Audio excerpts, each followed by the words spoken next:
નમસ્કાર મિત્રો આજે તમારી સમક્ષ મેષ રાશિના જાતકો માટે જે ભવિષ્યવાણી રાખવા જઈ રહ્યો છું એ મંગળ ઉપર છે.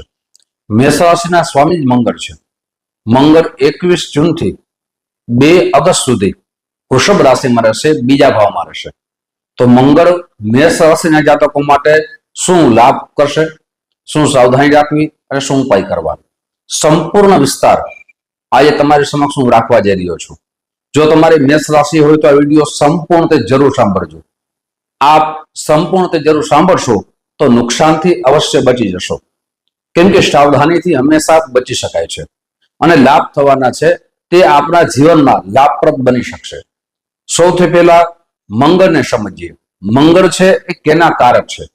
મંગળ છે એ ભૂમિના કારક છે. મંગળ છે એ મકાનના કારક છે. મંગળ છે એ લગ્નના કારક છે. મંગળ છે એ ક્રોધના કારક છે. મંગળ છે કડક વાણીના કારક છે. મંગળ છે એ સાહસના કારક છે. મંગળ એટલે પરાક્રમ. મંગળ છે જીવનમાં પ્રેમ પણ આપે છે અને મંગળથી જીવનમાં સંપત્તિ મકાન દ્વારા પ્રાપ્ત થાય છે. આ પૂર્ણ વિસ્તાર. હવે મંગળ બીજા ભાવમાં આવે છે. બીજો ભાવ છે એ વાણીનો છે. બીજો ભાવ છે એ ધનનો છે અને બીજો ભાવ છે પરિવારનો છે. અને વૃષભ રાશિમાં આવે છે, શુક્રને રાશિમાં આવે છે, પ્રવેશ કરે છે. આમ તો મંગળને અને શુક્રને બંનેના પ્રેમ સંબંધો પણ માની શકાય. જન્મ કુંડલીમાં ઘણી વખત અનુભવ કર્યો છે કે મંગળ અને શુક્રની યુતિ થતી હોય ત્યારે આવા જાતકો પ્રેમ લગ્ન થવાની સંભાવના વધી જાય છે. હવે બીજા ભાવમાં મંગળ આવવાથી આપના જીવનમાં શું પરિવર્તન આવશે? સૌથી પહેલું પરિવર્તન આવશે આપના જીવનમાં ધન બાબત. આ ધન બાબત છે. આપને પેલા ખર્ચા વધી જતા હતા, આવક કરતા જાવકનો દર વધી જતો હતો. જો આપના જન્મ કુંડલીમાં મંગળ સ્વરાશિમાં હશે, ઉચ્ચ રાશિમાં હશે, તો મકાન જમીનથી આપને ધન પ્રાપ્તિ થવાના સુંદર યોગ નિર્માણ થઈ રહ્યા છે. સાથે આપનું મકાન જે વેચાણ થવામાં વિઘ્નો આવતા હતા તે પણ વિઘ્નો દૂર થશે. સ્વરાશિ મંગળની તો કે મેષ રાશિ અને વૃશ્ચિક રાશિ છે અને ઉચ્ચ રાશિની મકર રાશિ છે. આપની જન્મ કુંડલીમાં આ 3 રાશિમાંથી એક રાશિમાં હશે, કેન્દ્રમાં હશે અને કોઈ પાપ ગ્રહ સાથે નહીં હોય તો આપના જીવનમાં જે જમીન મકાનનું આપ સારું વિચારી રહ્યા છો એમાંથી લાભ થવાનો છે. પણ આપને સાવધાની કઈ વાતની રાખવાની છે? સૌથી પહેલી સાવધાની રાખવાની છે આપને આપના ક્રોધ ઉપર કંટ્રોલ રાખવાનો છે. મંગળ જ્યારે રાહુ સાથે હોય, કેતુ સાથે હોય, ત્યારે શનિ સાથે હોય ત્યારે અંગારક યોગનું નિર્માણ કરે છે. અંગારક એટલે ક્રોધ. આપના ક્રોધ ઉપર જેટલો કંટ્રોલ રાખશો આપના જીવન માટે ખૂબ જ સારું પરિણામ આપશે. આપ બિઝનેસ કરતા હોય, નોકરી કરતા હો અને ત્યાં ક્રોધથી વિવાદ થાય, સાથે કડક વાણીનો પણ મંગળ માનવામાં આવે છે. આપની વાણીમાં કડકાઈ હોય, સાથે જે શબ્દો ન બોલવા જોઈએ આવા શબ્દો આપ બોલો તો આપનો બિઝનેસ બગડે છે અને નુકસાન થવાની સંભાવના વધી જશે. સાથે આપ ક્રોધ ઉપર કંટ્રોલ નહીં રાખો તો વિવાદ થશે, જેનાથી એનું સમાધાન નહીં મળે. સાથે બીજા ભાવમાં આવે છે આપના પરિવારમાં વિવાદ વધશે. પણ યાદ રાખજો, આપની વાણી ઉપર, આપના ક્રોધ ઉપર આપ જેટલો કંટ્રોલ રાખશો આપના પરિવારમાં વિવાદથી બચી જશો. પરિવારમાં જ્યારે વિવાદ થાય ત્યારે એકબીજાનો સ્નેહ ઓછો થાય, એકબીજાથી જુદું રહેવું પડે. એટલે પરિવાર સાથે ખૂબ જ આપનું વર્તન સારું રાખજો, જેનાથી આપના જીવનમાં પરિવાર તરફથી સ્નેહ મળતો રહીએ, પ્રેમ મળતો રહીએ. સાથે બીજા ભાવનું માલિક જે ગણીએ વૃષભ રાશિનો શુક્ર થાય છે. હવે મંગળ છે રાજકીય ક્ષેત્રે પણ ખૂબ જ લાભપ્રદ બને છે. મંગળ દ્વારા રૂચક યોગ થાય છે ત્યારે રાજનેતા એમના જીવનમાં લોકપ્રિયતા વધે છે, લોકોને ગમે છે, લોકોના કાર્ય કરે છે, સાહસિક બને છે. આપ સાહસિક બનશો. આપના જીવનમાં જે કાર્ય આપનું અધૂરું છે એ કાર્યને સાહસથી આપ આગળ વધારશો, પરાક્રમી બનશો. કોઈ પણ કાર્યમાં જ્યાં સુધી સાહસ ન કરીએ, પરાક્રમ ન કરીએ ત્યાં સુધી એમાં સિદ્ધિ મળતી નથી. પણ સાથે સાથે આપને સ્વાસ્થ્ય બાબતમાં પણ વિચારવાનું રહેશે. શા માટે?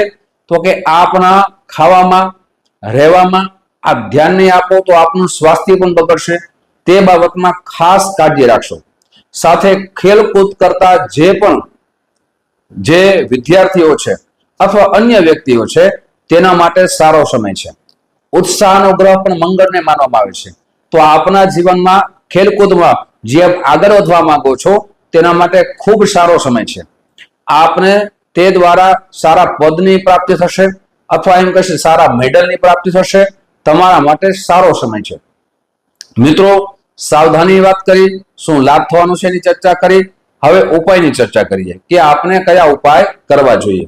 જો આપની જન્મ કુંડળીમાં મંગળ નીચ રાશિમાં હોય એટલે કે કર્ક રાશિમાં હોય, જો આપનો મંગળ રાહુ સાથે હોય, આપનો મંગળ કેતુ સાથે હોય, આપનો મંગળ શનિ સાથે હોય, તો જે પણ અશુભ યોગ નિર્માણ થાય છે એનું શાસ્ત્રોક્ત વિધાન કરાવવું જોઈએ.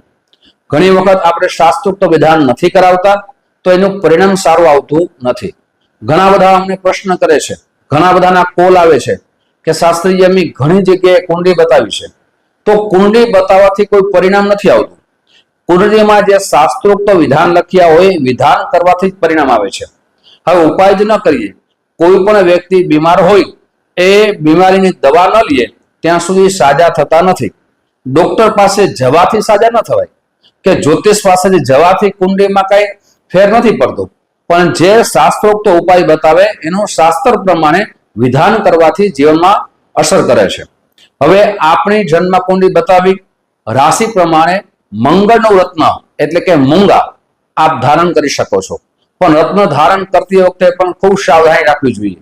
ઘણી વખત રત્ન સાચા નથી આવતા અથવા રત્નની જે પૂજા કરવી જોઈએ એ કરતા નથી, એટલે પણ ઘણી વખત પરિણામ આવતું નથી. કેટલા કેરેટનું પહેરવું જોઈએ, કયા સમયે પહેરવું જોઈએ, એનું શાસ્ત્રો વિધાન કરાવવું જોઈએ તો પરિણામ આવે છે. ઘણી વખત એવું જોયું છે કે ઘણા બધા વ્યક્તિઓ ઘણા બધા રત્નો, વિપરીત રત્નો પહેરે છે. જેમ કે સામાન્ય વાત કરું કે ગુરુ અને રાહુ સાથે ન પહેરાય અથવા શનિ ને મંગળ સાથે ન પહેરાય. એમ રત્નો અલગ અલગ રીતે વિપરીત રત્નો ધારણ કરે તો પણ પરિણામ સારું આવતું નથી. રત્નને શાસ્ત્રોક્ત વિધિ કરવી જોઈએ. ઘણા વ્યક્તિઓ રત્ન ધારણ કરે, પોતે જપ કરી લે, સારી વાત છે, પણ જો તમે એ જપનું અનુષ્ઠાન કરો, નીતિ નિયમ પ્રમાણે કરો, એ જપનું અનુષ્ઠાન કોઈ ગુરુના માધ્યમથી કરો તો એનું પરિણામ સારું આવે છે. કેવલ ને કેવલ જપ અનુષ્ઠાનની શરૂઆત કરી દઈએ પણ એનું જ્ઞાન ન હોય, એનો અનુભવ ન હોય તો એ ઘણી વખત ભૂલ પણ થાય છે. તો પરિણામ સુખદ આવવાના બદલે સારું પરિણામ આવતું નથી. એટલે સારા જ્યોતિષ આચાર્યને મળી એનું પંચાંગ કર્મ કરી અને ધારણ કરવું જોઈએ.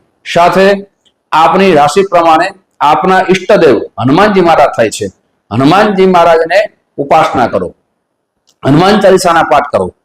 આપ હનુમાન ચાલીસાનો પાઠ જે રીતે શ્રદ્ધા ભાવથી કરશો એનું પરિણામ આવશે. મંગળવારના દિવસે લાલ કલરની વસ્તુનું દાન કરો, જેનાથી આપના જીવનમાં સુખદ પરિણામ આવે. મિત્રો, આવી જ જાણકારી તમારી સમક્ષ મૂકતો રહીશ. આપ જે પ્રેમ આપો છો એ પ્રેમ બદલ આપ સૌનો હૃદયથી ખૂબ ખૂબ આભાર વ્યક્ત કરું છું. ફરીથી મળશું. જય શ્રી કૃષ્ણ. મહાદેવ.